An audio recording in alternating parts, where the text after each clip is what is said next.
This week on the show, we're looking at James Bond's Amazon adventure, Evil Dead Rises, Portals are coming, Deadpool Light, John Cena wishes we couldn't see him, and more right here on the JARcast.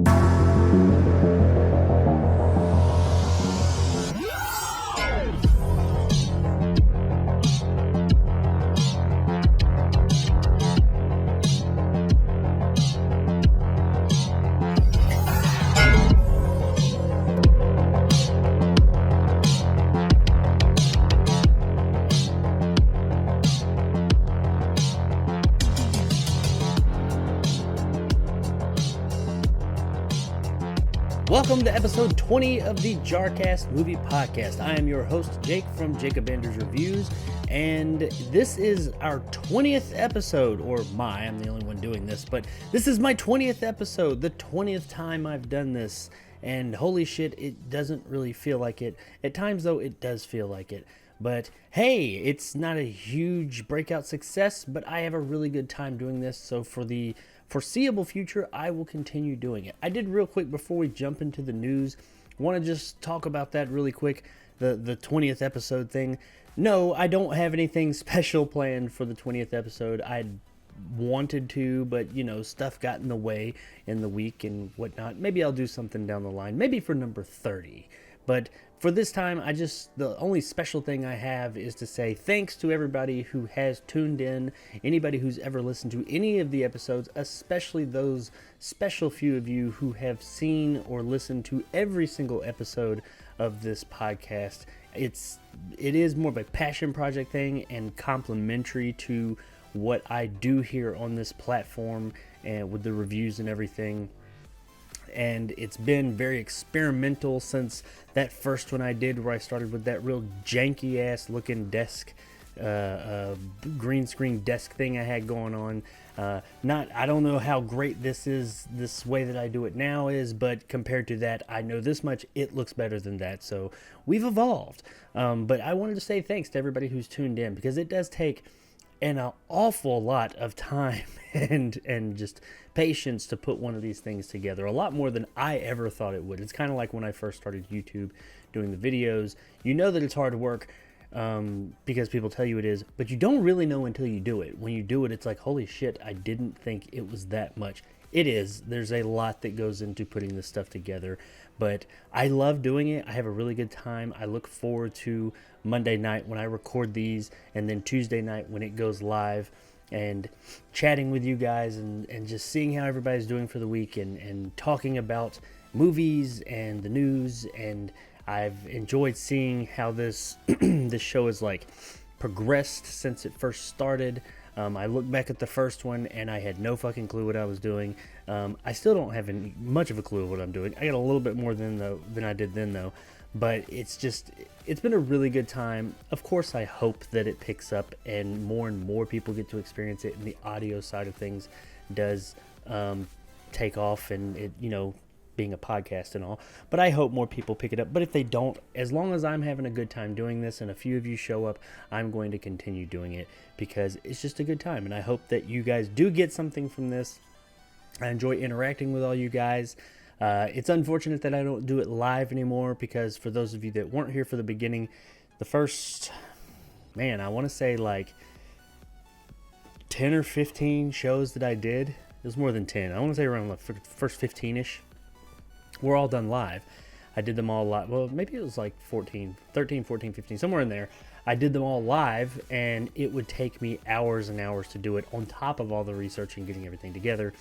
So I did have to step back from that because I had to make some changes to the channel. Those of you that saw it, this crazy journey of my channel, and then throwing this podcast in there, and the whole, I was making clips of the podcast and releasing it throughout the week. People were responding to that, but it was overall just muddying up the channel. So those of you that have been here for a while, you've heard this before, but I wanted to explain that for maybe those that missed it, and just show kind of where this show started and where it's gone. But I've really enjoyed each week coming, and I don't give you all the movie news, that's for sure. It's only one show once a week, but I do I enjoy talking about the most interesting, typically the 8 most interesting things that happened in the movie world and sometimes video games, but especially the movie world of the week. And I've tried to make this a positive environment. I know there's been a few stories that have been on here a few times that I've gotten into that were just like kind of downers or went down roads that, going back and looking at it, I'm like, I wish I just hadn't gone into that. And I can go on some rants about some things, personal feelings I have, things like that, which we all can. But I have decided the past few shows, which I've voiced this, that anything that seems like it could possibly be negative or just not a good, fun feeling, good time, which is what I like my channel to be at all times. Anything that's not that, then I'm just not going to do it. And that really made my selection process for the stories every week a lot easier, because there's a lot of negative shit in this world.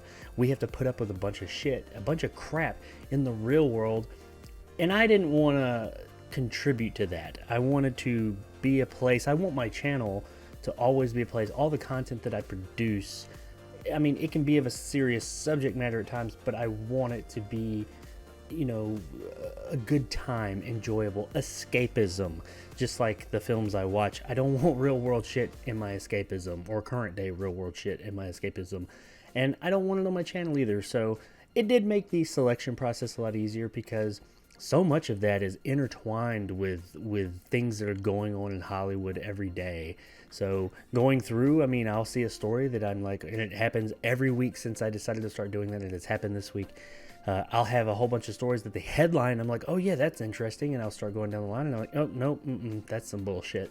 I just cancel it off. So it's made picking or whittling the stories down to 8 a lot easier. But really, I know I ramble. That's what I'm doing now, so I'll cut it off. But I just wanted to say to all of you that have tuned in, really to anybody who's tuned into my channel, period, but especially for this show tonight, this or the podcast ever, I really appreciate it. Thank you very much for checking it out. Tell a friend. Every single new person who checks out the show, I welcome you with open arms. I hope you almost knocked my keyboard and headphones off the desk. I hope you enjoy the show and come and hang out more. Also, on a side note of other announcements, I suppose, I just hit on my channel 2,000 subscribers. A big part of that, this show actually plays into that, because some of the things that I was doing concerning this show and some other things and live streaming and all that was running me so thin, once again, some of you already know this, that I had to back off because I was just running on fumes every day, and it was affecting my channel, and my growth really took a dive. So a few weeks back, or actually a little bit over a month now, I guess, I said, I got to make some changes, I got to cut some stuff back. That's why I do this show pre-recorded now, and just do a premiere. And I dropped some other stuff back, and just kind of, I had to back off a little bit. I have a full-time job as well for now, but I do want to grow this channel, and I was having some really nice growth, and it started to not be as nice.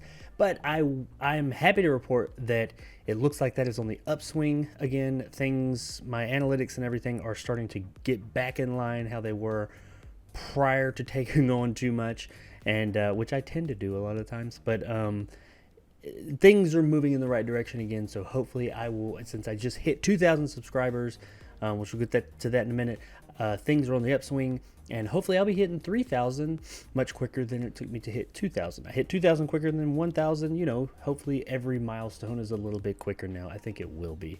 But I'm having a great time doing this, not just this show, but this channel. And on the 2,000 subscribers thing, I do plan on doing like a 2,000 subscriber live stream AMA kind of thing, maybe next weekend or something. I'm putting that together now. We'll see. Probably put some questions out, ask me stuff. I'm pretty open book. I don't know how many people have questions to ask, because I pretty much answer more or less any question somebody asks me anytime anyway. But hey, who knows? But just kind of a little live stream to put together, or a video to say hey, thanks, and all that to everybody. But as far as you guys here who are tuning into this show, thank you very much. Any of you who have ever watched any of my content, I mean, if you're hearing this, you're watching some of it now, so thanks for that.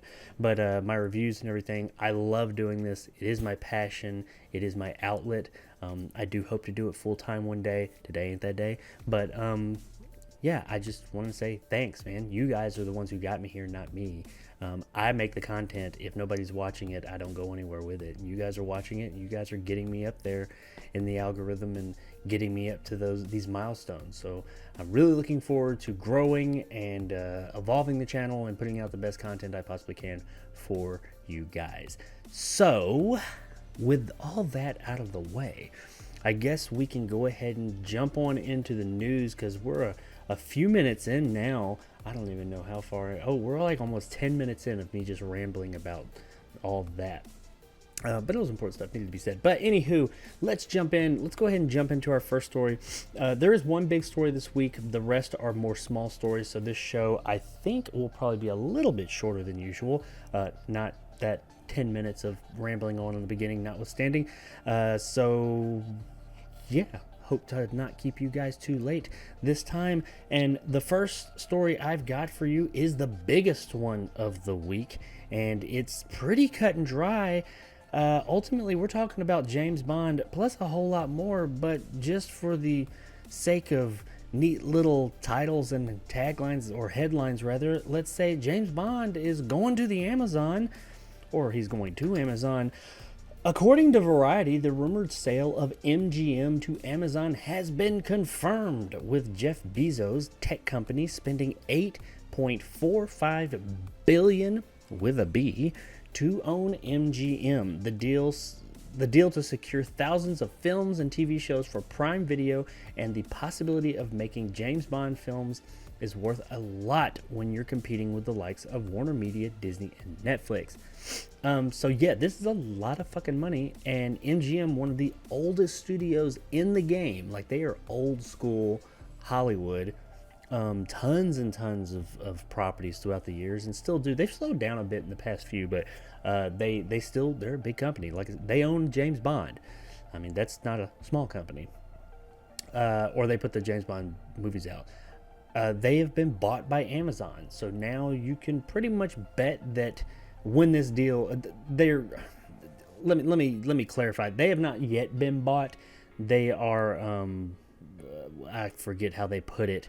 They have intent to acquire. So stuff has been signed, but not all the paperwork's been signed, because this type of stuff has to be okayed by regulatory commissions and all that. It's kind of like when Microsoft bought Bethesda. They announced it in September, pretty much saying all the negotiations were done. Okay, we're going through with this. Bethesda says yes.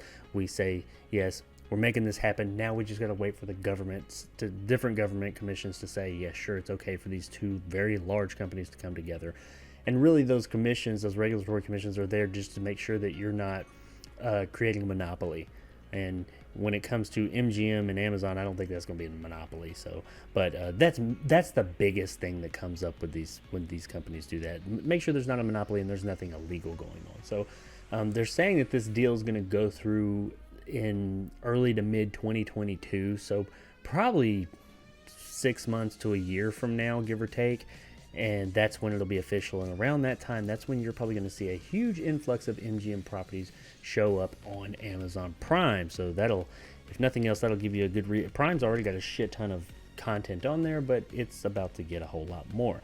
But let's dig a little bit further into this story. The amount of money that Amazon paid for MGM is more than Disney paid for Lucasfilm and Marvel combined, which was $4.05 billion for Lucasfilm and $4 billion for Marvel, respectively. Marvel alone would probably be worth twice that number right now, but it does go to show just how much Amazon desired the library from MGM. Yeah, when they bought Marvel, they bought them right around, I think it was 2012. It was right around the time Avengers came out, so they were big. I think they bought them actually before Avengers came. I don't know. It was around that time, around 2012. Marvel MCU rather was still in its infancy. Well, not its infancy. It was more like a toddler phase, maybe a young child phase. It was big. It was doing very well, but it was not what it is now. So now I would not be surprised if Marvel alone is worth, right now at least, who knows where it'll be in a couple of years, depending on what direction they go. But if it would be worth that $8.45 billion that MGM was worth, Marvel alone would probably be worth that now for sure. But neither here nor there. For context, by the way, that Microsoft Bethesda deal I was talking about earlier was $7.5 billion, so just about $1 billion less than fucking MGM. That's how big that deal was and how big this deal is. Both are very big, and both are more money than I will ever see in my life. We still don't know the nuts and bolts of the deal, such as what it means for MGM leadership, or what it means for MGM leadership, for Amazon Studios executives. We also don't know what it means for franchises like James Bond, Rocky, RoboCop, and the various other IPs that MGM holds in its library. Prime Video is truly a major streaming force and one of the biggest film TV studios in Hollywood. So yeah, we don't know what exactly this means, and we're not gonna know. Legally, they can't say. Amazon cannot legally come in and say, until the deal is 100% done, they can't say any business things, what they're going to do. It's a lot. I hearken a lot of this back to the Microsoft Bethesda deal, because that's one of the larger deals that is similar to this that happened in recent memory. Yes, I know that was video games, but it's the entertainment industry. We knew in September it was happening, but it didn't go through until, what was it, like a month or two ago. And Microsoft could not say. People were like, are they going to be excluded? Where are all these games going? Just kind of like people are saying, or where are all these movies going? And what are you going to do with them? Blah, blah, blah, blah. What are you going to do with the studio? What are you going to do with the people that work there? Yada, yada, yada. And they couldn't say. Even if they knew what they planned on doing, they couldn't say, because while it is most likely this deal is going to go through, I mean, they don't announce these things until it's more or less done, and they're just waiting on, like I said, the regulatory commissions. There is always the chance that it gets denied, or there is always the chance that it doesn't go through, because it's not done until signed on the dotted line. And so if they say, hey, we're going to do this, if they come in, if Amazon announced, yeah, as soon as we own them, we're firing everybody that works for MGM, then that's going to probably drop MGM's stock value and stuff like that, or it's going to affect, what's going on there. It could affect something within the company. And then if it doesn't happen, then it's affected the company negatively or positively. So yeah, you can't do that. You cannot say anything legally what you plan on doing until you own the damn company, because it can affect things. That's why we're not hearing about, as they said, the nuts and bolts of the situation. But I think we all know what it means for, as they said, franchises like James Bond, Rocky, and RoboCop. They're going to Amazon Prime. That's where. And that's the only place well, I won't say the only place. You never know with Amazon. They might be a little bit more open with their properties. But when it comes to MGM, but they'll definitely be on Amazon Prime. Will they be on other things like Netflix and all that through licensing deals? Maybe. I don't know. But they will definitely be on Amazon Prime. I guarantee you that much. Now, there is a caveat to this whole deal that is not in this article. And the article I lost the article it was part of, but the basic thing that article said, and this was interesting, is that this deal does not include any films produced prior to 1986. Because these are owned by Warner Media due to a deal that happened in 1986. Apparently, MGM sold all the, I guess it was either the distribution rights or just the rights outright of their film properties in 1986 to Warner Media. Now, that doesn't include anything moving forward, but everything that took place before that. When it comes to franchises, I don't know. Franchises that are still going, like James Bond and stuff like that, because James Bond obviously was being made prior to 1986. I don't know if it's individual films and shows, or if it's franchises as a whole. I'm pretty sure it's just the films that were produced, not just franchises. But we'll find that. That's one of those little things that we'll find out. However, what that does mean is big classics like Gone with the Wind and The Wizard of Oz, which are MGM movies, both of them, those are not part of the deal. Those are owned by Warner. That's why you're going to find those on like HBO Max or something like that. They're not going to be on Amazon. Well, they might be on Amazon Prime, but they're not going to be part of this deal. They don't just own those anymore, or they don't own those now, even though they are MGM films, because Warner purchased them back in the day. So I did find that interesting. So pretty much this includes, with the exception of any, some outliers here or there, possibly, I don't know, anything prior to 1986, well, anything post to 1986 will be in this deal going to going to Amazon. I don't have a list of all that stuff, but MGM's huge. They own a lot. MGM is pretty much, for those of you that don't know, the one with the lion. You know, you see the symbol, the logo there next to the Amazon logo. Leo the lion. You know, it comes on and rawr and all that. That's MGM. So anything you see that at the beginning, unless it came out before 1986, will be owned by Amazon in the next 6 months to a year. So yeah, looking forward to that. I do wonder what that does mean for. I assume MGM will continue to operate as it does, more or less, but just Amazon will be footing a lot of the bills, and Amazon will also probably be pressuring them to get, because they have really slacked in the past few years as far as like what the amount of content they've been putting out. MGM's been hurting financially for a while, so this might start to see a resurgence in MGM films and also a lot of their old properties coming back. I don't know, we'll find out, but this is definitely by far the biggest deal of this week, or the biggest piece of news this week. And this is probably maybe the Warner Brothers Discovery deal was a big one too, but this is definitely the biggest, if not one of the biggest deals or pieces of news for the year, and maybe beyond. That's a lot of fucking money. $8.5 billion. Holy shit, that's huge. I think there's only been like one other major entertainment purchase in history that was bigger than that, by a company named Tencent. It's a Chinese company, shit tons of money. Bought somebody, I'm not sure, and it was something like 9 or 10 billion, somewhere in there. I don't know. But yeah, we're gonna find out what all this means in the next little bit. I look forward to seeing the worst case scenario. We get the same amount of MGM output we've been getting, but I'm pretty sure we're gonna see some old classics coming back, and they're gonna probably put a better use or pump some money into MGM, and we're gonna get some familiar faces coming back to the silver screen any day now. Well, any day after 6 months to a year. So this week, that's talking about old stuff for sure, and that's a big merger, or I guess really a buyout or whatever. Everything else this week is kind of a bit lighter, which that it wasn't heavy, but it's a little bit. Everything else is more about, it's a lot. We got a lot of what's old coming back. What's old is new again stories this week, and the first one that falls into that category is well, I'll talk about the original when after we get done with the story, but Hellraiser, the remake, a Hellraiser remake, not a sequel because they're still making those, but a Hellraiser remake is on its way and in active development. Bloody Disgusting has the scoop that the Hellraiser remake from Spyglass Media is headed to Hulu.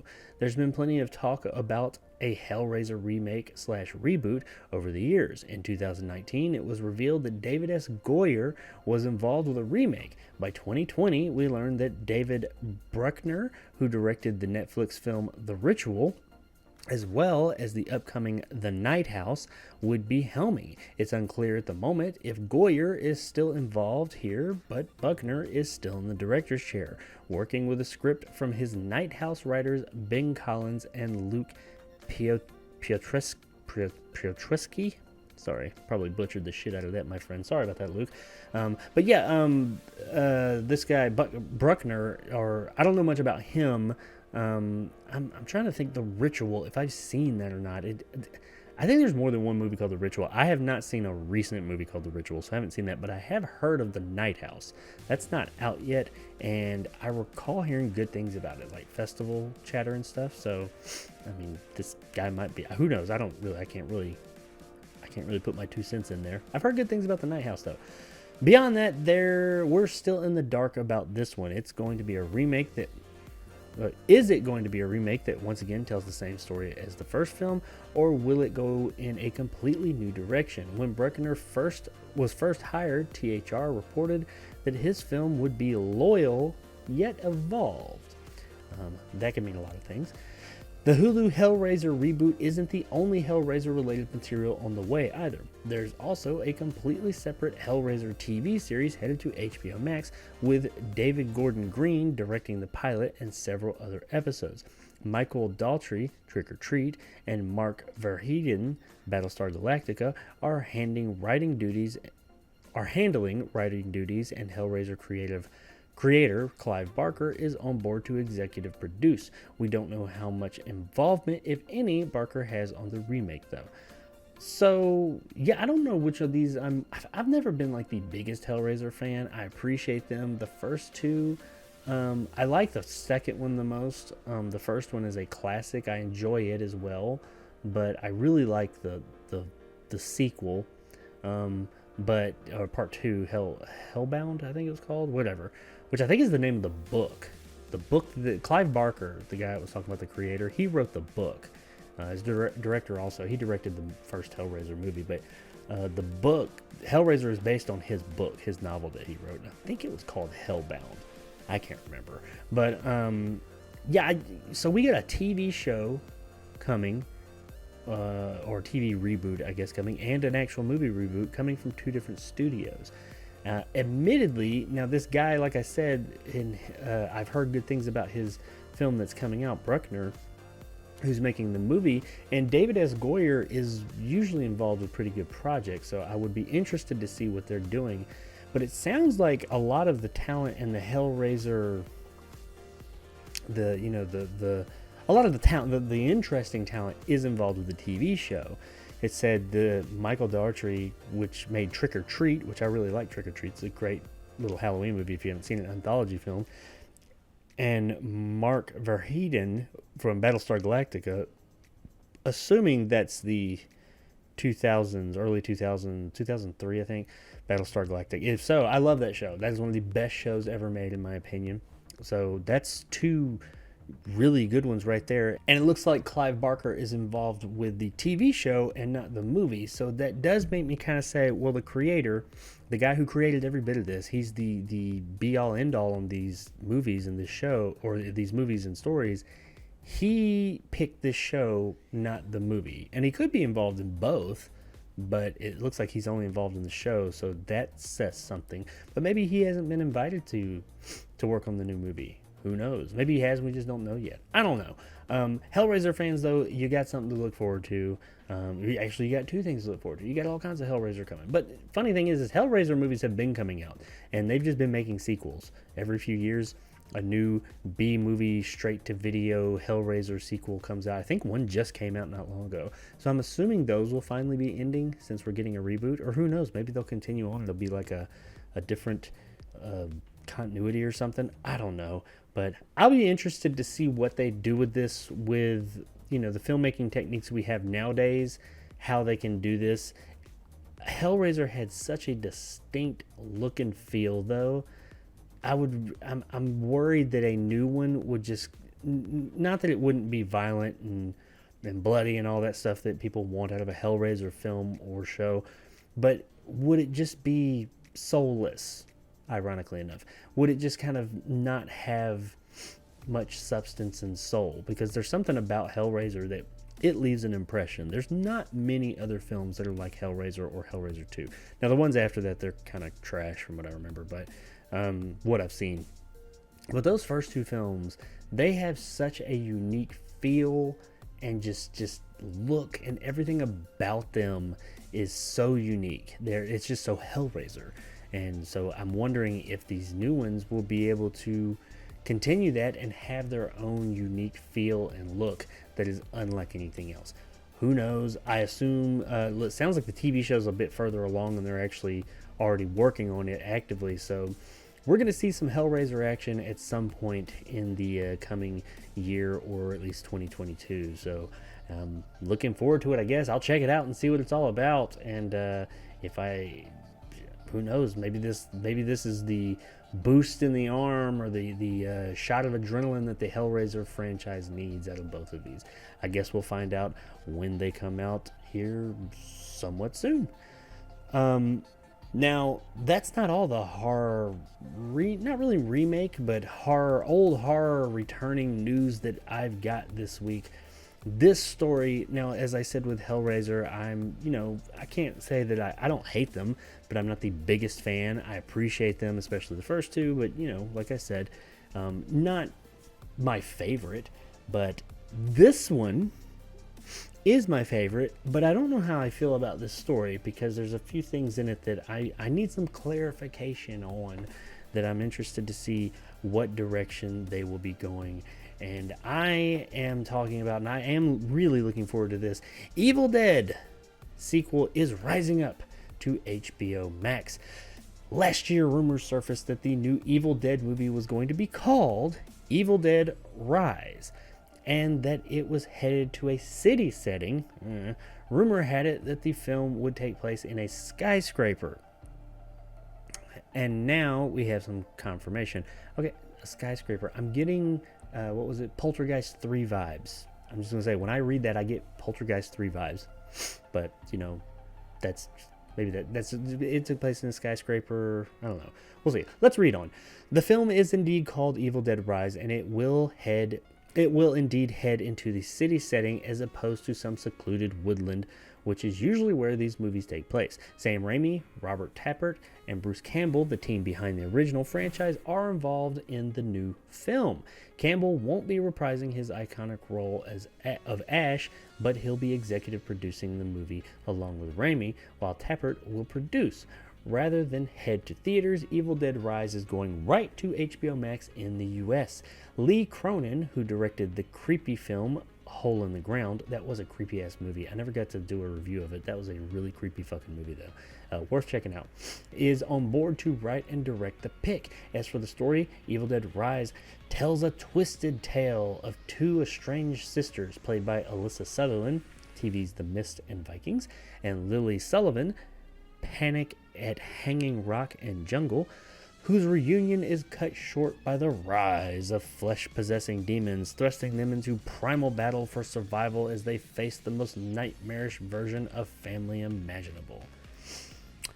I'm thrilled to be bringing Evil Dead back to its original home at New Line 40 years after the release of the first film, said Sam Raimi. The company's history as pioneers of horror speaks for itself. I'm equally excited to be working with Lee Cronin, whose gifts as a storyteller make him the ideal filmmaker to continue the enduring legacy of the franchise.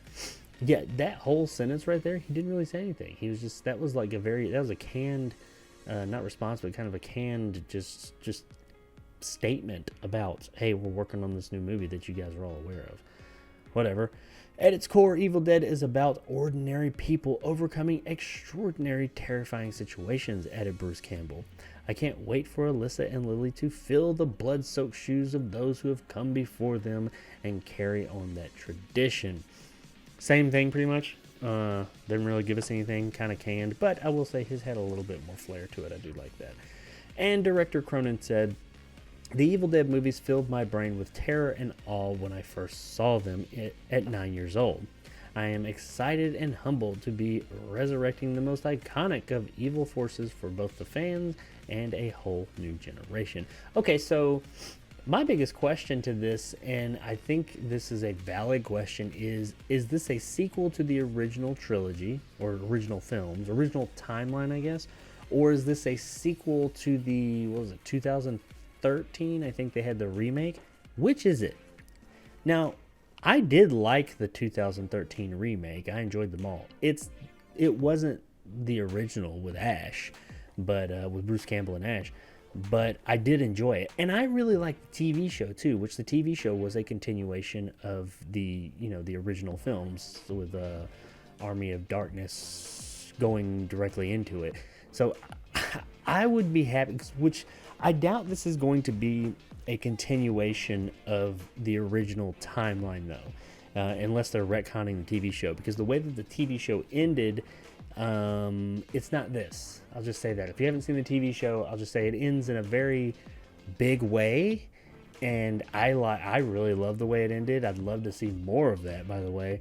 But this is not it. It is impossible for this to be that, a sequel to that show, because of the way it ended. Now, I mean, I guess there is a way that they could fit it in there, and actually that could be why, because of the way that show ended, that could be why Ash is not in it. They could explain it away that way. So who knows? I'm cool with either one, I guess, but if I had to have my pick, I pick it being part of the original continuity. But it kind of sucks that Ash won't be there. Not even for like a little role. I mean, I understand he doesn't have to be in every single Evil Dead property, but Ash is as synonymous with Evil Dead as, I mean, you know, that's like having a Candyman movie without Candyman in it, or a Freddy movie without Freddy in it. You know, that it just doesn't seem right to me. That's the one thing about the 2013 remake that not bothered me, but just made it not quite there for me. Bruce Campbell makes Evil Dead. So yeah, he'll be there executive producing, and we got all the people from the original who were involved, and that's great. And that at least gives me some faith in the direction the film will be going, the tone, and, you know, and how it'll be portraying the series. But I don't know. I want Ash Williams. Ash Williams is as important as the Evil Dead itself. Either way, though, I'm happy to see this. Even if it is a sequel, whichever timeline or whatever you want to call it, continuity, it is a sequel to, I'm looking forward to it. I love Evil Dead. It is the most consistent horror series out there. I've said that before. I actually did a collaboration with another YouTube channel, Strange Monkey Reviews, and talking about that. And I stuck to those guns that Evil Dead is the most consistent and has the highest quality of sequels or of a franchise, a horror franchise. You look at all other horror franchises, and they all have at least that one that's kind of at least and usually worse than But I mean, look at the Friday the 13th, Nightmare on Elm Street, and even the Texas Chainsaw Massacre, Halloween movies. They all ended up going to shit at some point. Some of them came back, some of them didn't, but they all ended up going to shit at least one point. Evil Dead is not. Each Evil Dead incarnation has been interesting unto itself and just a really good time and very solid. The TV show was great. The first 3 films were great. And even the remake was great. There has not been a bad Evil Dead.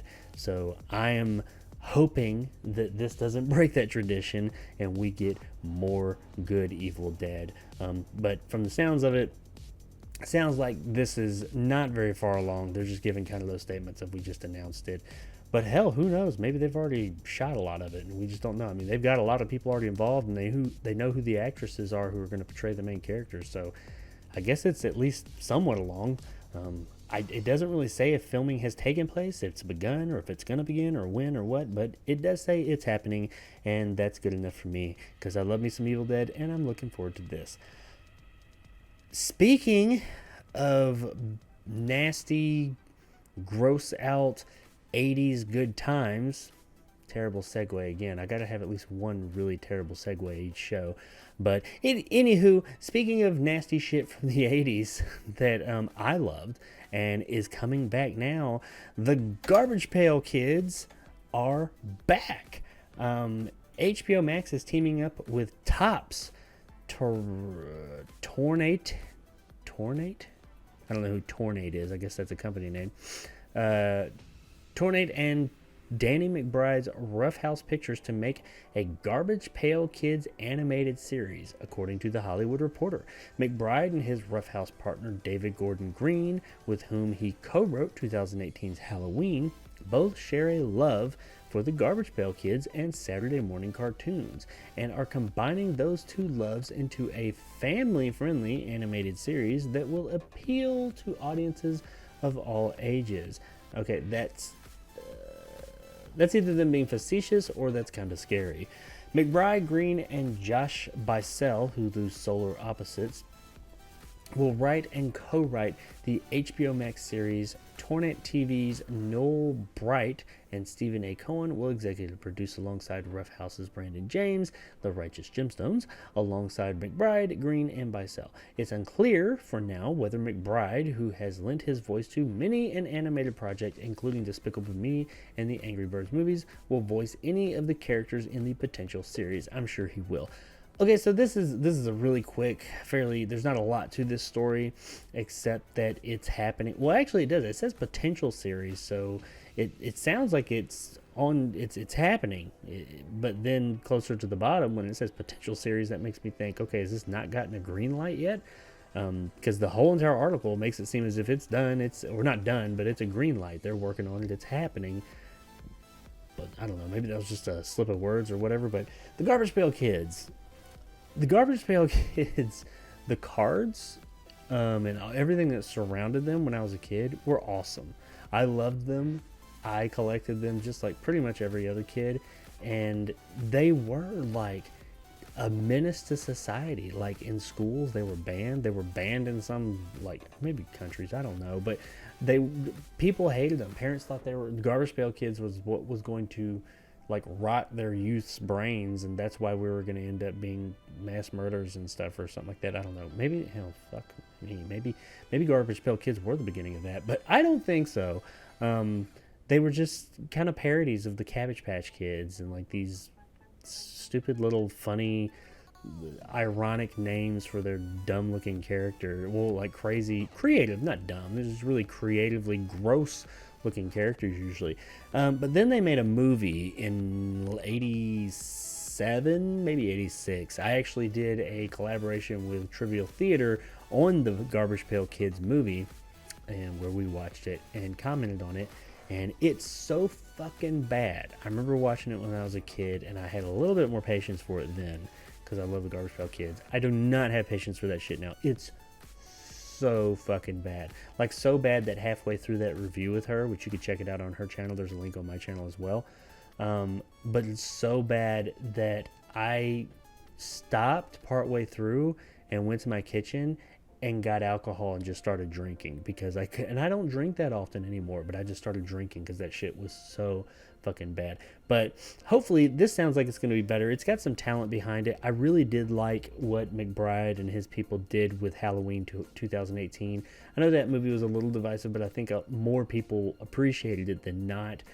It made me more of a Halloween fan than I was before.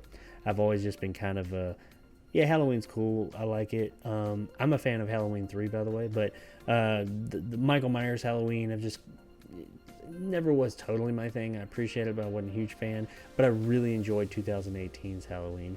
And while I don't think it needed a sequel, I knew as soon as I saw how well that movie did, I was going to get them. Of course, we're getting one of them, I think, this year. They're making 2 sequels. We'll see how that works out. But we're talking about Garbage Pail Kids. Where are they going to go with this? It's supposedly going to be family friendly.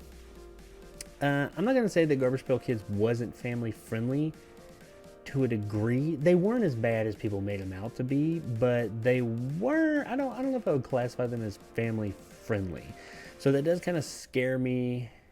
Not to say that it would be like it had anything truly bad, but they were kind of gross at times, like lots of body fluids and stuff like that. Not like adult gross, but like they were kind of gross. I don't know if they would not be for all ages. For some people, I let my kids watch it, look at them, whatever. But I could see how it wouldn't be. Maybe family friendly isn't the word I'd use. So that's why I'm wondering if they were being facetious when they said family friendly and it will appeal to audiences of all ages. If they're being facetious there, or if they're actually, are they going to end up dumbing these down? Because that's what made Garbage Pail Kids, is because they were just so outlandish and out there and just over the top. So if it loses that, then just don't even make it. But Danny McBride he's a funny guy, and he seems like he's not the type to lose that. And that would be what these guys, it says they have a love of the characters from childhood. That would be what they'd love about them. So if they got rid of that, at that point, what are you making? So I doubt they will.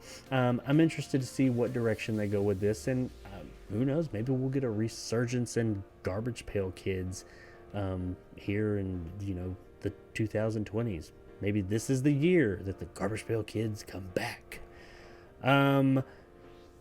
Speaking of coming back, now this one is kind of odd. Not really odd. She's done this before. But maybe, and in all honesty, I'm hoping that just from a personal standpoint and of wanting the best for people, I hope that this person has gotten their act together. And I'm talking about the one, the only Lindsey Lohan, and she is coming back again, because she's done this before. Variety reports that Lohan has signed up to appear in a seasonally themed romantic comedy for the streaming giant Netflix, which has made a practice out of releasing such films in recent years, including The Christmas Chronicles, Home for Christmas, and A Family Reunion Christmas. According to Variety, Lohan will play a newly engaged, spoiled hotel heiress who finds herself in the care of a handsome blue-collar lodge owner and his precocious daughter in the days leading up to Christmas after a skiing accident renders her with memory loss. Okay, so I'm getting not Love Boat, Overboard. I'm getting Overboard vibes here. I don't know. How about you guys? I'm getting Christmas Overboard vibes. Yeah. The film as yet untitled, there we go, is to be directed and co-written by Janine Damian and is likely to be ready for Christmas 2022. So not 2021. Lohan's acting jobs have been sporadic since appearing in Paul Schrader's directed The Canyons in 2013, with a supporting role in the werewolf thriller Among the Shadows in 2019, her only film credit. She also appeared in an episode of Two Broke Girls in 2014 and as a regular character in the second series of the Rupert Grint sitcom Sick Note in 2018. She also accrued largely positive reviews in 2014's West End production of David Mamet's play Speed the Plow. Okay, so it's no secret that Lindsey Lohan has had her issues over the years. She battled with drug abuse and just substance abuse as a whole, and it kind of ruined her career, honestly. She was a huge up-and-comer. She was a big thing, and then she just fell off the map, and she lost her fucking mind. And it was because of all that. Why? Who knows? Fame and all that. But I am hoping... I know she's attempted to make a comeback and had some issues there, and she had some relapses. It's been a while since we've really heard her come up. I'm hoping that maybe you got some age under her belt, and she has gotten some sobriety. And if nothing else, all acting and films aside, just as one person to another, I'm hoping that she makes it through this and she does do well. As far as Lindsey Lohan herself, I mean, I like Lindsey Lohan and some of the stuff I've seen her in over the years. Like back in the day, before all that stuff went south, she was in some films I enjoyed. Wasn't she in, no, I was going to say Saved. That's not her. That was Jenna, whatever. But she was in, Mean Girls. She was, that is a huge movie, and she was great in Mean Girls. But you know, I'd love to see more roles like that. I mean, I don't know if she's probably too old for that now. No offense. I don't think she's old, but I don't know if she could pull off the teenager in school thing. But, you know, more, quality films. I hope she gets some roles. She had talent at a young age, so I would hope she's honed that talent some.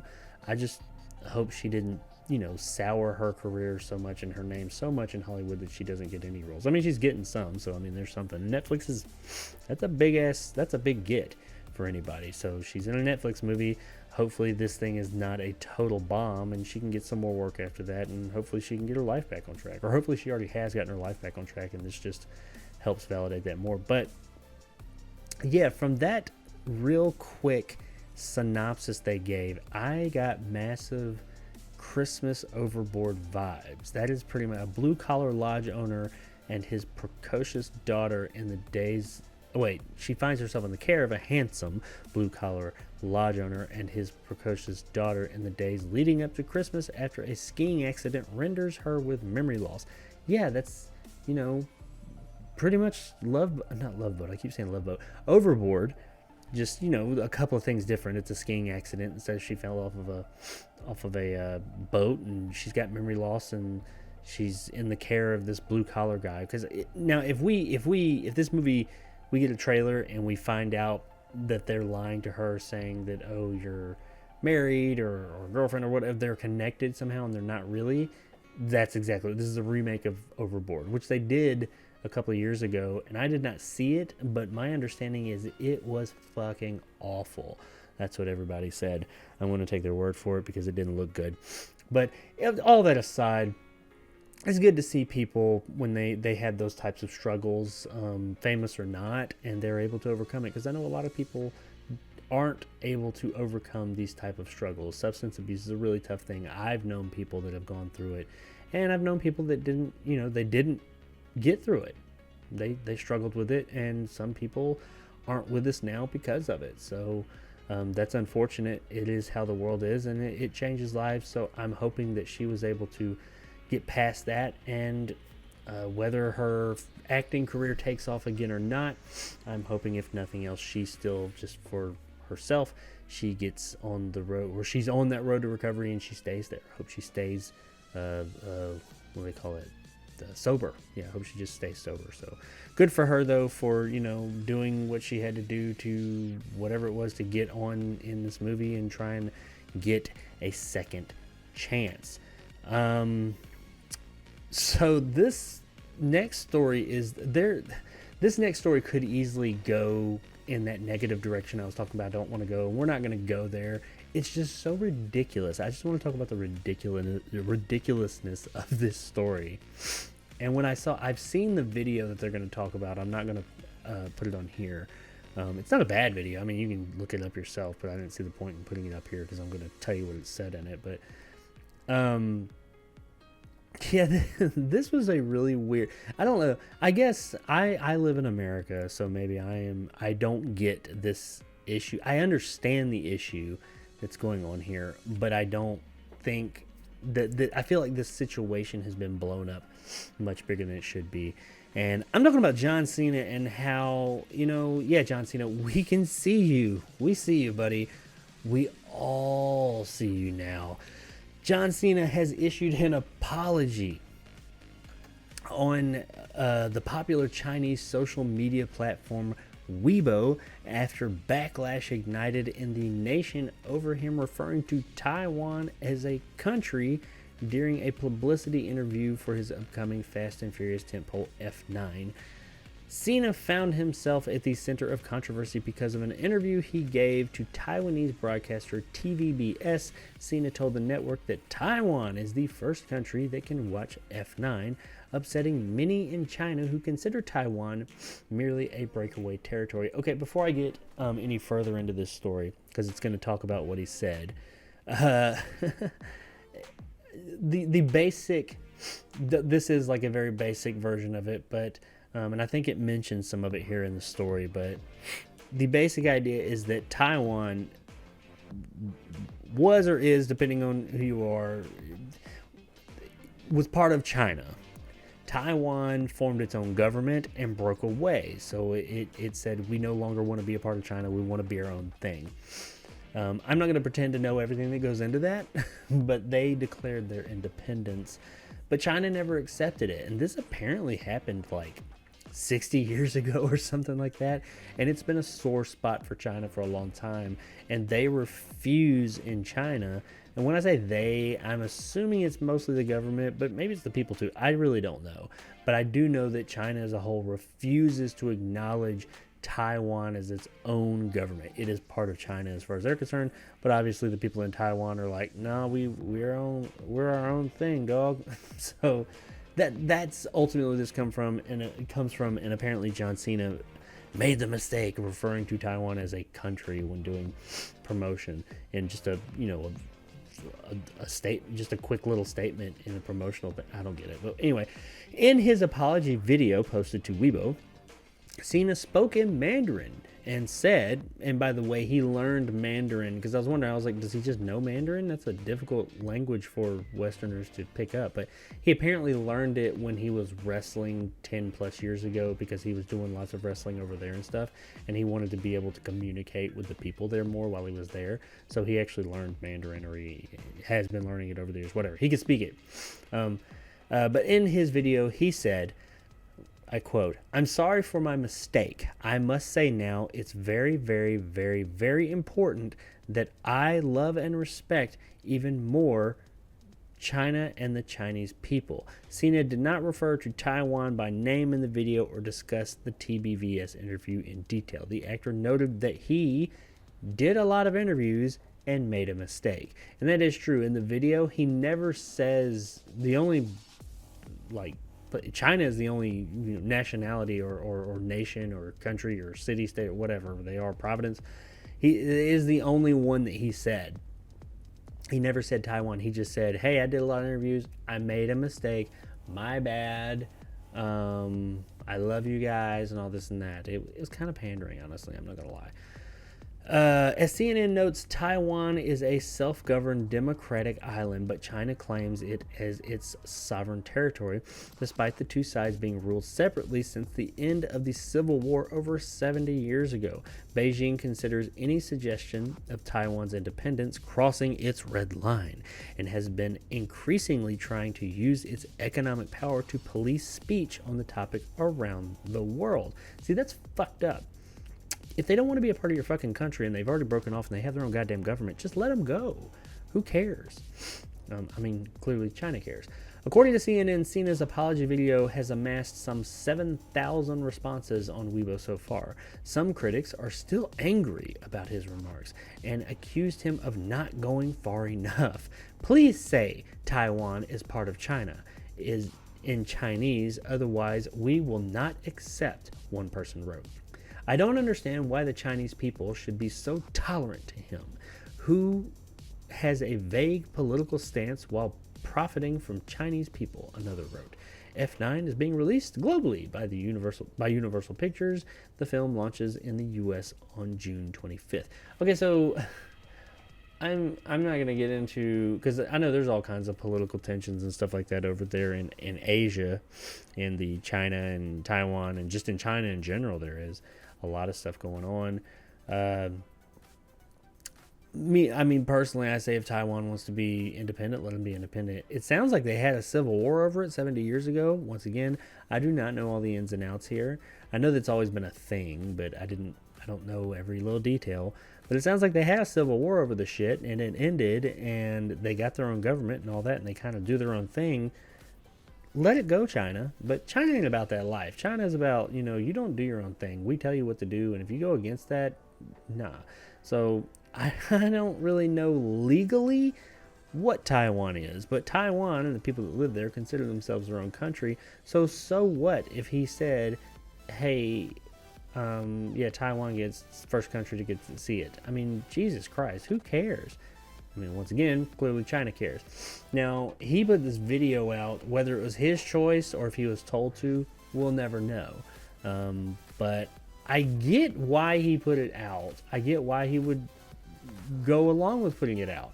I don't like it, but I get it. I feel like that is such a dumb little comment that someone is having to come and make a video in another language saying, I'm sorry that I said something's a country when it's not. But it might be, depending on who you ask. But he had to pander to everybody because China's big. You want your movie to do well? It needs to be in China. You want big global receipts? You got to be in China. And China will real quick, fast, in a hurry be like, because they petty like that. They'll be like, nope, movie not coming here. They don't give a shit. They give no fucks. The Chinese government will do that shit over some bullshit like that. They will say, no, your movie's not coming here. And they've already made, their opening weekend, they made like just in China alone, almost $140 million with Fast 9. That was a week ago. I think this week it dropped off quite a bit from what I read, but they're still making lots of money. It's still doing very well. The movie's making shit tons of money over there. So yeah, I get from a financial business perspective why they were like, hey John, can you make something happen here? And I get why he would do it, because he's part of that property. He's the new guy on there. He's hopefully going to be part of this franchise, this huge franchise. So I get why I wouldn't want it to crash and burn, and why they got to be in China. If they're not in China, they're not successful. So I get it, but I don't like it. I think it's dumb. This is probably why I could not make it in Hollywood. This shit right here. Could I do the acting and all that other shit? Sure, but when it comes to having to do some bullshit like this, if they came to me without this shit, I'd be like, wait, apologize for what? And they'd be like, you said Taiwan's a country. Well, yeah, I said that it was the first country that gets to see a movie, man. Well, they don't like that, so you need to go apologize that it's a country. And honestly, I would have been like, isn't it a country? When I was there, they seemed like they thought they were a country. So, at that point, it's like you're apologizing to China, but you're just pissing Taiwan off. Then I imagine the Taiwanese people are over there like, what the fuck, man? We are a country. Stop talking about us like we're at the kids' table or something, you know? So I thought it was ridiculous. I mean, you can check out the video. It's like a minute long. It's all over YouTube if you haven't already seen it. And it is him speaking Mandarin to the camera. It's just like, it looks like a TikTok pretty much. It's not even done in landscape. But he just tells them pretty much what I read you there. A little bit more, but basically, sorry that I said a place that wants to be its own country and fought a civil war 70 years ago to be its own country and has its own government and people and considers itself its own country. Sorry I said that it's its own country because you guys don't believe it is. Whatever, man. I guess that's the world we live in, but I don't know. I'm kind of on the fence with John Cena whether not blame him, but what I think about him. Because I get it. You know, we'd all like to be able to say, no, fight the power, John Cena. Tell him, fuck that shit. I'm not saying it. That's bullshit. But there's millions upon millions upon millions of dollars at stake here and careers at stake here. So yeah, sometimes you gotta give a little to get a little. It is what it is. But I don't know. Apparently his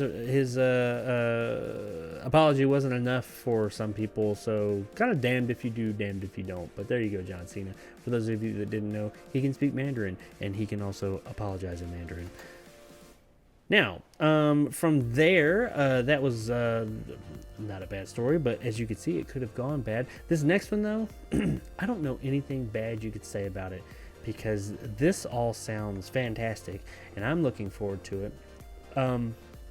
Well, I say there's nothing bad you could say. There's always something bad you could say, and I think that if done wrong, this will go bad. But let's jump right into it. We're talking about a new forthcoming video game movie that I really enjoy the property. Don't know exactly how the movie would go, but I'm talking about Portal, and the Portal movie is actively in the works now, finally. In an interview with IGN, J.J. Abrams confirmed the movie based on Valve's Portal video game is still in the works, with a script currently being written. Abrams was naturally coy on the subject, but said that Warner Brothers is excited about the direction the movie is going, and that it feels like the thing's finally on the rails. The Portal movie was first revealed back in 2013. When Abrams and Newell, that's Gabe Newell, the owner of Valve, the people who make Portal, announced their collaboration on stage at the DICE Summit. But apart from a short film from 10 Cloverfield Lane, director Dan Trachtenberg, Portal, No Escape. Pretty cool little short film, by the way. Check it out. It uses the camera work and the portal stuff going on, and it is really creative. Check that out. It's like 5 minutes long, I think. There hasn't been much news or even speculation about what a Portal movie would look or feel like, but with video game movies enjoying a new resurgence in Hollywood, Bad Robot and Valve might be feeling the pressure to get things rolling on their Portal and Half-Life movies. Okay, so we got a few things to unpack here. First of all, could a Portal movie be good? Yeah, hell yeah. The Portal gun itself and all the things that having these portals opens up a lot of neat ideas and things you can do. What the story would be, I don't know. The story of the first game is very light. It's more, there's less story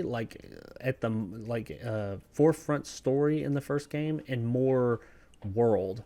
It's just all world building. Hey, this is what this world is, what's going on here. That's what it's all about. The second one does have quite a bit more story, but it's still a lot of world building. That story really feeds more into background world building. There's a little bit more in the moment character and world building, but it's still mostly world building. But I think that they'll probably pull from the second one more. If I had to guess, though, I would say that this thing will probably be fairly original, seeing as how those two did not have much of, or at least the deepest stories. Though part 2's unorthodox story and the way that it tells it is really interesting and a good time and pretty funny. The other thing, so I'm looking forward to this, but I ain't gonna lie, J.J. Abrams being involved, there was a time, I'd say circa 2000 up to 2015. J.J. Abrams made a big change, a shift around 2016, 17, somewhere in there. Up until that point, I would have said if J.J. Abrams is attached, I was excited. I was like, the guy knows how to make great films. He's like the new Spielberg, etc., etc., etc. But at some point, he's just shifted, and his movies now seem like they're more not message films, but they all have ulterior motives to them, or they're just making bad decisions with them. What I'm hearing and things. Is he totally lost? No, maybe not, but there have been some questionable decisions made with Bad Robot, his company, their projects that they've taken on, and I hope they don't do that to Portal. Portal just doesn't need it. Gabe Newell being involved, I don't think he would let that happen. Gabe Newell is notoriously stingy with his properties, and Valve as a whole likes to protect their IP, so I would think they're not going to let it get too out there, so we'll see though. However, this little tidbit they dropped at the end, it says that the pressure is on to get things rolling on their Portal and Half-Life movies. Those of you that don't know, Half-Life is kind of Valve's claim to fame. That's what got them started. Valve's huge now. They own Steam. If you've ever bought a game on PC, chances are you bought it from Steam, and Steam that's all Valve. So they're huge in distribution, but also they do make games every now and then. And Half-Life is definitely their big game. 2000, I think? 2001 is when the first Half-Life came out. And then they finally made Half-Life 2, and they had some episodes that go along with it, and they've been teasing Half-Life 3 since then, and I think that sequel came out in like 07, 06 maybe, I'm not sure, but it's been a while, and yeah, there's still no Half-Life 3. The closest thing we got was the VR Half-Life Alyx, which is awesome, by the way. Great game, but it ain't Half-Life 3. So the fact that they're talking about making a Half-Life movie, now Half-Life is something I think could make a cool movie because it is very story driven. It was one of the first became well known and well executed heavily story driven first person shooters. So this one I am really looking forward to seeing what they do with the Half-Life movie, because Half-Life has very deep lore, and Portal, by the way, takes place in the Half-Life world, just not in that. It's in the same world, the Black Mesa, and like everything that's going on there, but they're two totally different stories, and just about everything's different about them. But yeah, I'm interested in seeing that. The Portal stuff could be fun, but yeah, you could have lots of neat action, as the short film No Escape shows us, but is it enough? You got to have a good solid story to sustain that 1.5 to 2 hour run.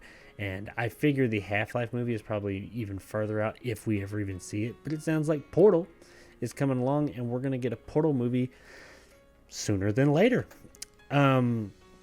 So I got one story left for tonight, and it's a small one, and it's one that is I consider dangerous, if you will, in the movie world. And it concerns Deadpool. I use the words dangerous lightly. It's, of course, not like danger to people, but dangerous to the Deadpool that we know and love. And that would be Tim Miller talking some stuff. And the big question that he's proposing, or actually what he's saying flat out, is, will a PG-13 Deadpool work? And he thinks so. Though he's long been ousted from the franchise, creative differences with star Ryan Reynolds means he wasn't invited to return and direct Deadpool 2. Former Deadpool director Tim Miller is still giving his thoughts about the Merc with the Mouth. In a recent interview with Inverse promoting the newest season of his Surrealist animated anthology series, Love, Death, and Robots, absolutely fantastic show, by the way. Check out both seasons. Second season was really short. Miller made some curious comments regarding the R-rated nature of his 2016 hit iteration of Deadpool. But more importantly, he believes Deadpool could still live on without an R rating. Oh, come on, Tim. Don't fuck us like this, man. Even though you don't call the shots with Deadpool anymore, you can influence other people that do call the shots. I think Ryan Reynolds' take on the character and the way he embraces the particular kind of insanity, even if you said he's not gonna use 4-letter words, would still be there. He still is that character. You can take the R-rated parts out of it if you wanted, and it would still be Deadpool if Ryan was doing it. I don't 100% disagree with that, admittedly, but I do think that is part of what Deadpool is and always has been.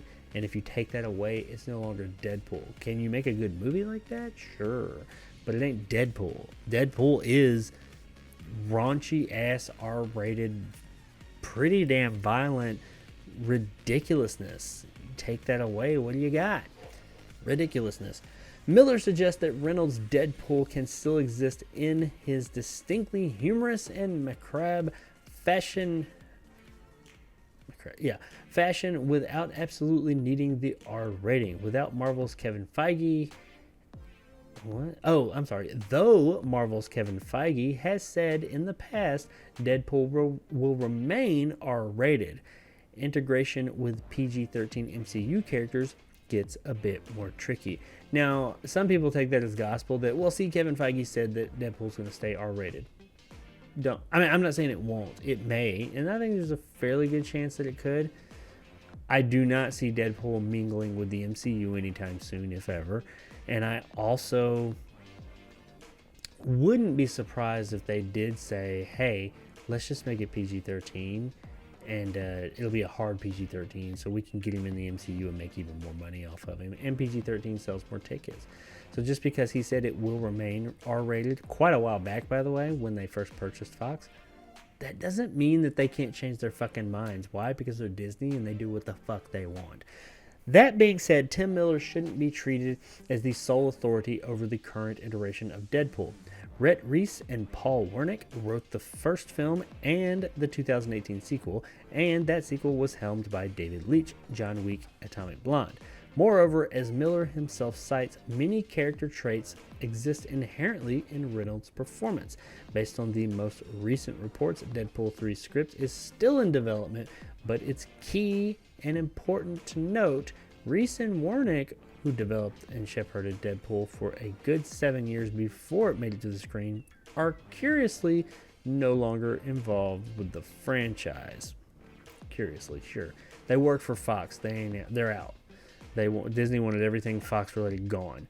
So yeah, this is interesting because a bunch of things. First of all, I think it's dangerous of them to be talking about this because you know damn well Marvel would jump on a PG-13 Deadpool before an R-rated Deadpool. I feel like they feel forced into the R-rated one, but they don't want to do it, so they're not going to afford it all the same amenities that the other MCU movies have. It's probably going to feel forced and used incorrectly. They got rid of the two guys that have been with the franchise since before its beginning, which they're the writers, and they've kind of been at the forefront of Deadpool for quite a while now. They made the 2016 Deadpool what it was, which was a really fun, great movie, and the second one what it was, which was a really solid, fun movie. Now they're gone. So who's involved that knows Deadpool? That's what makes me think we're going to get an MCU Deadpool. If they keep it R-rated, I bet it ain't going to be as hard R as it was, and there might be just a little something here or there so they can say, oh yeah, it's R-rated, but it's not really. And as I said, I wouldn't be surprised if they come up and say, oh, by the way, yeah, this is going to be PG-13. But don't worry, it's not going to lose any of its edge or some shit like that. I don't know. We'll see what happens. Once again, this is really just somebody ultimately talking out of his ass who used to be involved. I mean, he was the director of the first film, so he was heavily involved in the creation of the Deadpool as we know it right now. And while he doesn't have any say-so in the whole thing, he is a predominant figure, and you best know that Disney is listening, and they hear that. They say, what? Money say what? So, and if they say that, if they feel as if they can make a a PG-13 Deadpool and they can get it out there and make it work, you better believe that they will in a heartbeat. Whether we're going to get that or we're still going to get our R-rated Deadpool, I don't know, but I will still say that I think if we get an R-rated Deadpool, it's going to be watered down. That just is what it is. So, from there, that is the last bit of news I've got this week. Like I said, fairly slow week, except for that big whole Amazon merger thing. With some little interesting little tidbits I did want to go over. Beyond that, of course, we have our releases for the week on June 1st, which is not June 1st. That is the wrong date. I think it's June 3rd, actually, which is Wednesday, June 3rd. We have Potter's Ground. June 4th, which is Friday. Is that correct? Yeah, it is. The Conjuring, The Devil Made Me Do It. I will have a review up on my channel of that. Spirit Untamed, don't know anything about that. Flashback, I've heard a lot about it, don't know if it's any good. And Under the Stadium Lights. Oh, and Gully. I do not know really much about any of these movies. I've heard of 2 of them, with the exception of The Conjuring and The Devil Made Me Do It. That looked really good. And I'm not the biggest Conjuring fan in the world. I enjoy them, but they're not movies I'm ever like, yes, we got to go see that. That's more my wife. But this trailer looked really damn good. I'm interested to see this movie and can't wait to watch it. I'm hoping I can get it at least a day or 2 early. We'll see what happens. As of right now, I'm watching it Friday with everybody else. But that's it. I mean, and after this week, we got a stretch of a couple of weeks that nothing big is really coming out. So this is the last big release for at least a couple of weeks. And I think they're going to try and give it some breathing room at theaters until around, I can't remember what's the big one. There's something big coming out in a week or 2 after this, but we'll find out then. My review, hopefully, at latest, will be up this coming Saturday for The Conjuring 3, aka The Devil Made Me Do It. Now, per usual, I got a couple of trailers to take a look at, and these are actually 2 official trailers of teasers I've already watched. One of which I did a trailer reaction on this show. It was closer to the beginning when I first started, one of the earlier shows. And the first one that we're going to be taking a look at is M. Night Shyamalan's new movie, Old. This is the one that I did the teaser reaction to some weeks or months now ago, and it looked really interesting. The teaser didn't really tell us much. It looked like some people on an island and something weird was going on with them. I don't know if they were aging or going back. I'm not sure. It's hard to tell. It was a good teaser because it gave you an idea of the tone of the whole thing, but it didn't really give much away. Hopefully this is the first official trailer. It just came out 2 days ago, I believe it was 2 or 3 days ago. I've not watched it yet because I wanted to watch it here. So without any further ado, let's jump right into this thing and check out the trailer for Old.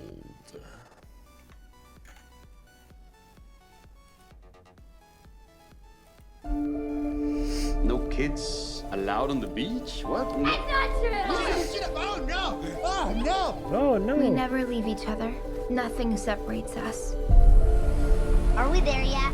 You said 5 minutes. M. Night Shyamalan does really good with kids, man. That's just all of his movies, the kids have always been great. He's a great director of kids. Looks like there's quite a few kids in this. That's a really pretty beach. Do you believe I found this online? I guess it's not that secret a beach. Uh-oh. Who would leave this? From the Seems hotel! hot. They're so rusted! What's happening? Found stuff from the hotel in the sand. That's a lot. That's like a bunch of cell phones and shit. It's like, what the fuck is that? That's a body! Oh shit. That's some traumatic shit right there. You don't get over that. Come on, I don't know. Oh, so it's like they... Body has decomposed. How quickly can that happen? 7 years. But she just died. Wait, where are the kids? Oh yeah, I guess they're... Come here! Hey, have you seen my Maybe children? time Mom? moves faster there or something? I'm right here. Oh, is that the little boy? It is. Hey, that's the guy from Hereditary. they grew up. Is everybody getting older? Did their bathing suits grow too? What's happening to us? My daughter just turned 6 2 weeks ago. Mom? Whatever's happening to us is happening very fast. You have wrinkles. Oh yeah, they're all aging. Oh There's shit. something wrong with this Why beach. don't they leave this fucking beach, man? Mom! Mom! Mom! I'm scared! Did she just We get have to pregnant get while off they're on the this beach? People are blacking out going this way. Oh, if they try and go back She out the makes way it they to the would, they ledge, black she might out. have a chance. Why is she stopping? Why is she stopping? Carol, wake up! Wake up! Oh They had to know what this place does. I don't know! You're lying! no. Oh, so I What guess is once you're there, The you're message. stuck. We never leave each other. Nothing separates us. We're connected to something bigger. Ugh. Oh no. Oh, We're yeah, here that's for a right. reason.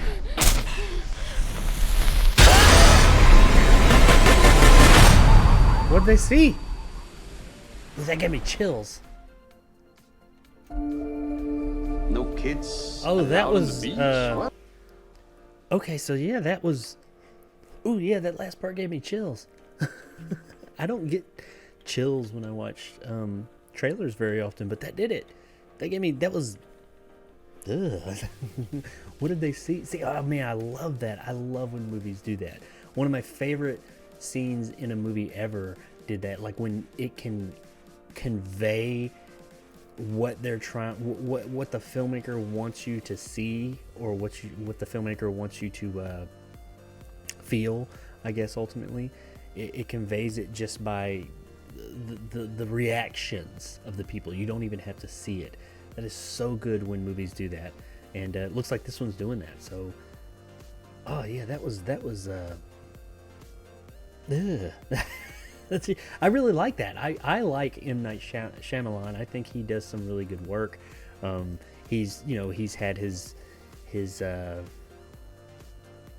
ups and downs over the years, but really ever since that movie with the kids that go to the grandparents' house. Oh, what the hell was the name of that movie? I can't remember the name of it, but ever since that movie, he's had just a really good run. He's been doing very well. He's been doing smaller movies, but this seems like we're getting back to that really interesting M. Night Shyamalan that we all fell in love with back in Sixth Sense and Signs, and even to a degree The Village, depending on who you are. Some people would say that was when his decline started. I say his decline started at the same time. It started and began and happened all at the same time with The Happening. Some people talk about how, that movie's a great comedy. No, that movie's just fucking bad. But it's funny to laugh at it, but let's be real, it's just a bad movie, and he had a bad stretch there. But this one, man, this looked really cool. I like the idea. Clearly, you're stuck on this island here in this spot, and you age faster.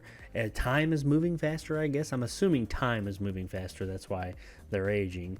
And if they try and leave, I guess they black out. So that makes for, and they're all trying to figure out, okay, what do we do? How do we get out of here? Or we're just going to age out and die.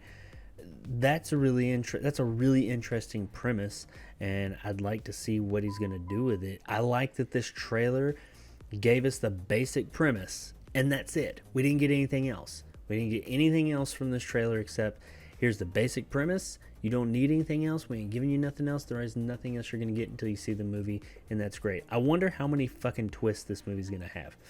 I bet that part when they were like, and like that reaction I was talking about a minute ago, I bet that is when, that's one of the twists right there. How much you bet? That's like one of the ending twists. Oh man, I do wonder, the movie is probably going to show whatever it is that they're looking at, but I love when movies give you that reaction shot. Ben-Hur is the movie I was talking about a minute ago, does that fantastically well with the when the guard opens the door to look at the Ben-Hur or Charlton Heston's mother and sister. When he opens the door to look at them, and get them out, and they've been in there for all those years and they've gotten leprosy, but nobody's seen them for like years and years and years, and they've been locked away behind this door, and he opens it. Never once does it show them, because especially back then they wouldn't have been able to do it justice, but just the sheer like horror that you see in his face, it just shows like the door like from their perspective, and he's just like, oh my god, and he like runs out. It is a beautifully, not beautiful, it is a wonderfully directed scene and done so well. You know, there's nothing that they could have shown you in that moment that would have conveyed the same terror and horror that scene conveyed the way it did. And that's what I got from that last scene or shot in the movie there, is how it was just kind of like they're terrified, you know, what they're seeing. Their reaction was enough to give me chills and make me kind of freaked out by it all. So I don't know. I mean, hopefully this movie's good. I'm really intrigued by this premise. I really want to see what happens. It's a simple premise, and it's a single location, more or less single location type of movie. I love those types of movies where they're stuck in one spot, be it a house or a room or whatever. I love those kind of movies. And while this is like a beach, it's a fairly secluded beach, and they ain't going far apparently, or they black out. So I really like these types of mysteries like that. I am really intrigued by this. Looks like it's coming real soon in July 23rd, I think it said. So I'm looking forward to checking this one out on July 23rd or whenever it's coming out. And I think that this could be a really great July 25th, sorry. A really great flick, and I will absolutely I'm not sure if it's theaters or HBO Max or where it ain't Disney, but I'm not sure where this is going to, but wherever it ends up going, I'm definitely going to go see it, and I will be reviewing this. Hopefully I have good things to say about it. I am interested to see how that woman, it showed like her belly growing, like she got pregnant while she was there. Did she have sex on the beach? Or was she already pregnant? How fast is time moving? I don't know. We'll find out, though, on July 25th. And let me know in the comments below what you guys thought of this trailer, and if you're looking forward to Old. Now, we got one more trailer to look at tonight before I get out of here, and it is of this is actually the second trailer. It says official trailer. I guess the one I saw a few months back was a teaser. It seemed like more than a teaser, but whatever. This is the official trailer for this flick, and I'm talking about Werewolves Within, which ironically enough is based on a video game. This is a video game movie, but it's a game I've never played and I don't really know anything about. I usually at least have a cursory knowledge of video game movies, the video games that video game movies are based on, even if I haven't played them. This one I'm not. I know that it was a VR game, but I don't think it was strictly a VR game. But it was a fairly recent game. I don't know how much in common this movie has with it. I just know that it is, I guess, about werewolves. And they're in somewhere. But I think it's supposed to, if I remember correctly, it was a comedy, or at least had comedic elements, like a horror comedy. And John, I can't remember the director's name, but he made, I can't remember, I guess we'll see here in the credits when it shows, but I remember liking the director, whoever it was. But yeah, let's check out this trailer real quick for Werewolves Within. I remember enjoying the last trailer I saw, but I also remember it didn't really show much, which makes sense now, I guess, because it was a teaser. So let's jump into this real quick.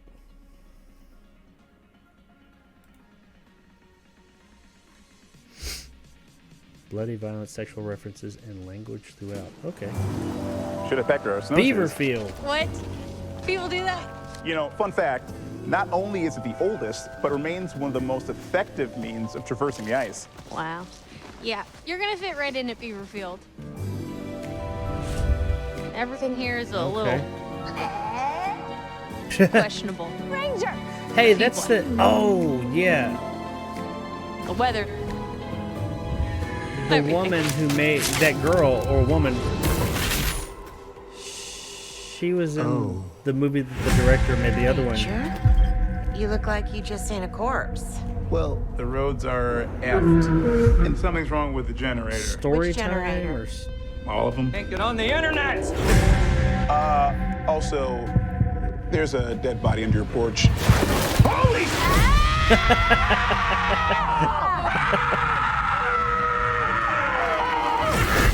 Probably a wolf. Also, What are you, like a wolf dead detective body now, under your Marcus? porch. Who knows? Who? When? It's gonna kill I like Max. this so far. I think we can all agree that it's unsafe outside and there's safety in numbers. Out of curiosity, who is packing? Well, we're having a good old-fashioned sleepover. With guns, though. With guns, yes. Everything about this predator is unorthodox. It's not human. It's not canine. It's one of them. One of what? A what? A werewolf. How could it gotten in here? So are they in like a How hotel? did they get out? Who says it got out? What's Maybe. I'm a werewolf. that guy's missing a fucking hand? Maybe you're a werewolf. You're a werewolf. You're a werewolf. You're a werewolf. Maybe we're all werewolves. Watch in the end, nobody's a werewolf, and they're all Are we really in a Mexican standoff right now? killing each other Don't say or Mexican. something. Just stand up. Don't say Mexican. You know, we're just probably just stand gonna up. head out. This is We're just pull it. We got it on our own. It's just. Hey, you go ahead, please. Don't spare me. Please don't. Please. Please don't bother the Spare lock. me. I think I Oh couldn't my do that goodness! I could have myself. gotten it. That was funny, man. Yeah, I enjoyed that. I like that. That was really funny. I like those kind of movies, those kind of quirky horror, because I bet it's going to be, it said like lots of bloody violence, so I bet it's going to have like over the top crazy violence. I like those kind of like comedies that have that whole ridiculous violence thing going on with their mixed in with the comedy. And the guy who made this, oh man, I didn't look there at the end. He also made a movie called Scary Stories or Story Time, something like that. I reviewed it not that long ago. It's on Shudder, and it's really just him, the director, and that woman who's playing the male. Was she a male woman, or was she? I think it'll show her here in a minute. She's the one, the main character, I guess, that guy right there, he was talking to in the beginning. She said, you'll fit right in here. She's in it, and they're like two writers up in the mountains in the cabin telling scary stories all night. It never shows anything. It's just them telling stories. The whole movie is like, literally, it's not like flashbacks or, you know, giving visual representations of the story. It's them just telling stories.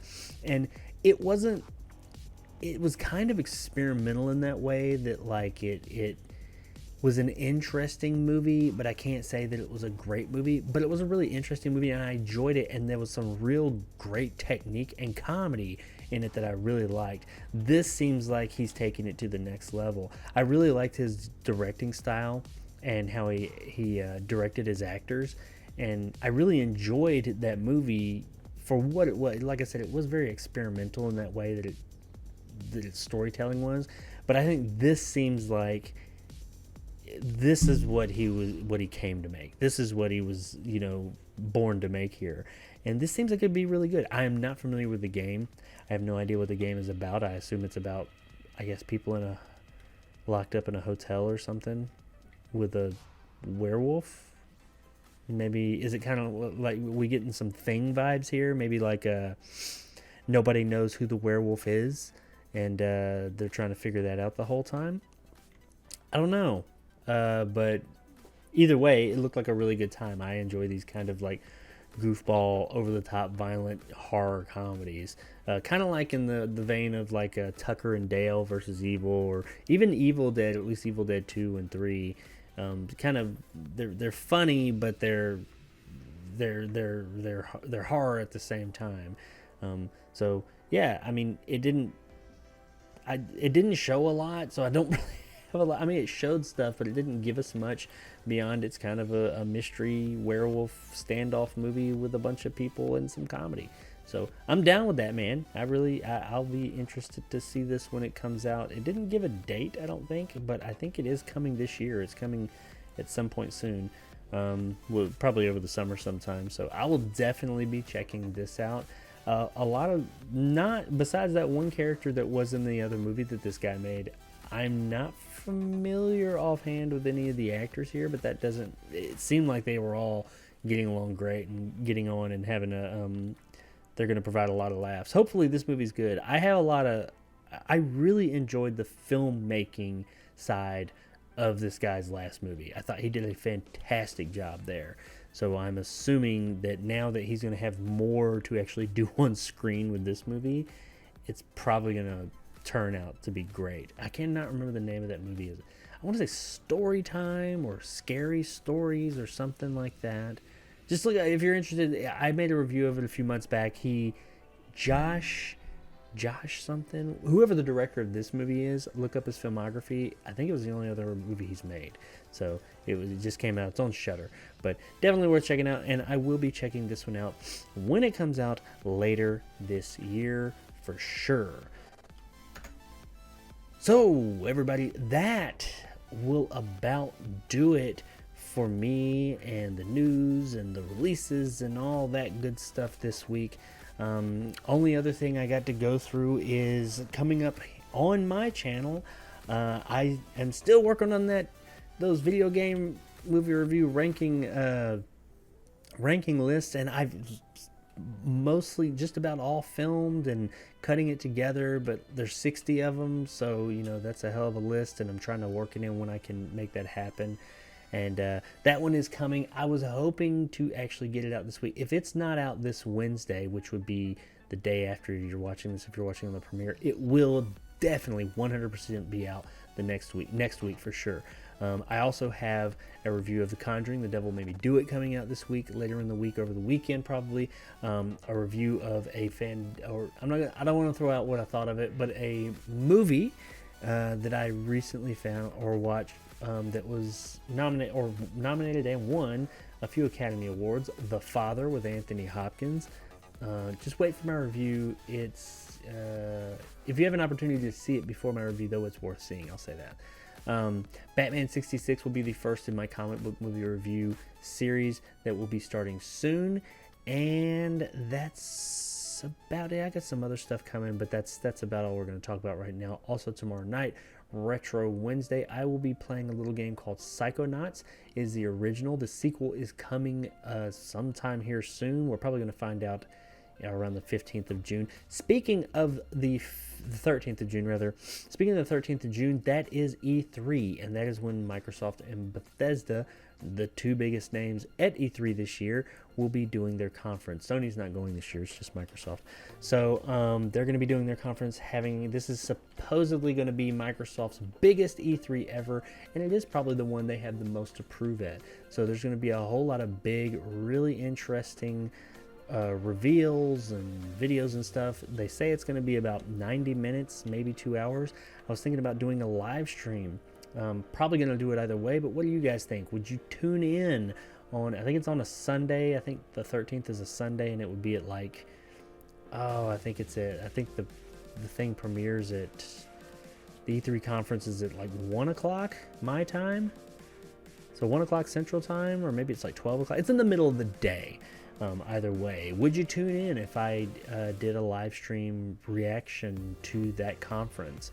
And their conferences are always really entertaining. It's not boring stuff. It's mainly just reveals of new stuff and maybe some stuff we've heard of. But I think there's going to be a whole lot of new stuff at this conference they're going to talk about. So I'm interested in seeing it. I know most of you are more into movies than games, but let me know if you guys would be interested in seeing that. I will probably do it either way, but that's going to be in the next couple of weeks, June 13th. Pretty sure it's 13th. Beyond that, just doing what I do.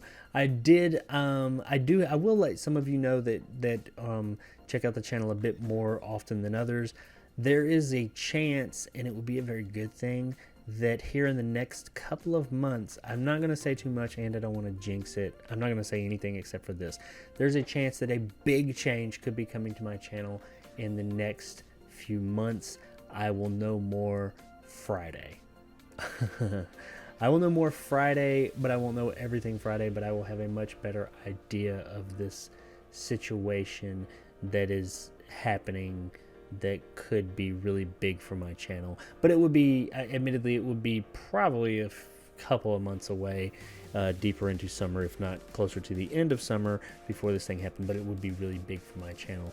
But we'll talk about that more in the future, a little bit closer to my 1 year or 3-year anniversary in September. I would know by then for sure. I'll absolutely know by then. I'll know way before then, but I don't know exactly when it would happen. I'm rambling about stuff I'm not even going to tell you about anytime soon, but I'm really excited about it. Just found out about it today. I want to talk to somebody about it. But big changes, possibly real big changes, possibly coming to the channel in the coming months.